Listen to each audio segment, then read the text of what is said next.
প্রথমে লাউ পাতাগুলো লম্বা করে কেটে নেব, তাহলে কুচার পরে রিং রিং হবে না, ছোট ছোট পিস হয়ে যাবে। এইভাবে কেটে নেব, যতটা ছোট করে কেটে নেওয়া যায়। এবারে এটাকে ধরে হাঁড়ি করে নিয়ে ছোট ছোট পিস করব, তাহলে এটাকে যখন ভাজবো তখন ছোট ছোট পিস হয়ে যাবে।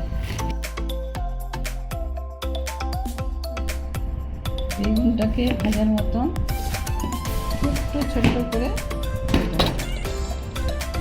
লাউ পাতা, রসুন, বড়ি দিয়ে বেগুন দিয়ে ভাজা।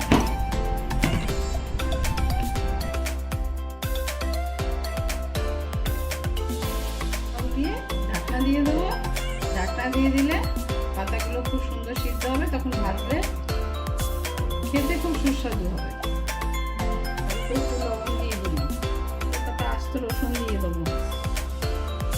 লাউ পাতাটা সিদ্ধ হয়ে আসছে, এবার এটাকে একটা থালায় ঢেলে নেব।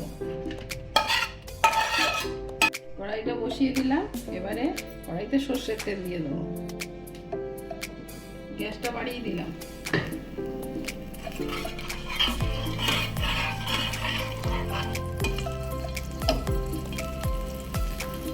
কালো জিরে দিলাম, শুকনো লঙ্কা, রসুন কুচি, গুঁড়ো করা বড়ি,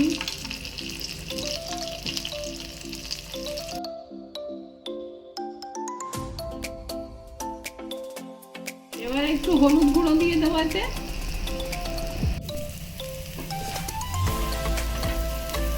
গ্যাসটা কমিয়ে দিলাম, একটু সরষের তেল লাগবে।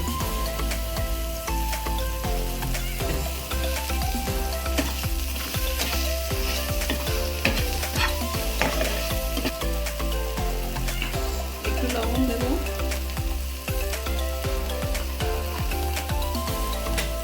এবারে লাউ শাক সিদ্ধটা দিয়ে দেবো। এতে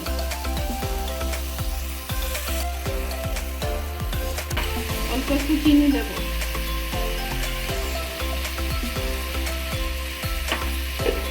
একটা কাঁচা লঙ্কা ফাটিয়ে দেবো।